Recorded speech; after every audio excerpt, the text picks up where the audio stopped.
India versus England మధ్య జరిగిన 4వ టీ20లో ఇంగ్లాండ్పై టీమిండియా 15 పరుగుల తేడాతో విజయం సాధించి మరో మ్యాచ్ మిగిలుండగానే సిరీస్ను కైవసం చేసుకుంది టీమిండియా జట్టు. అయితే ఈ మ్యాచ్లో తొలుత బ్యాటింగ్ చేసిన టీమిండియా నిర్ణీత 20 ఓవర్లలో 9 వికెట్లు నష్టపోయి 181 పరుగులు మాత్రమే చేసింది.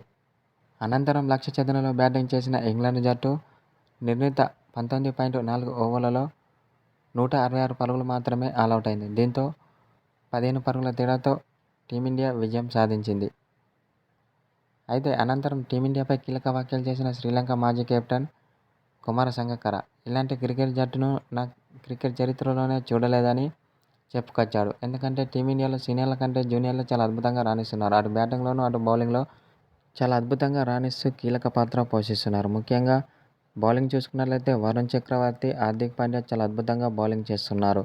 టీమిండియా బ్యాటింగ్ చూసుకున్నట్లయితే తిలక్ వర్మ, అభిషేక్ శర్మ, అలాగే హార్దిక్ పాండ్యా, శివన్ దుబే చాలా అద్భుతంగా రాణిస్తున్నారు. కాబట్టి ఇప్పుడున్న ఫామ్లో టీమిండియాను ఓడించడం చాలా కష్టమని కుమార సంగక్కర ఓ సోషల్ మీడియా ద్వారా తెలిపాడు. అనంతరం టీమిండియా ఆటగాళ్లపై ప్రశంసల వర్షం కురిపించాడు.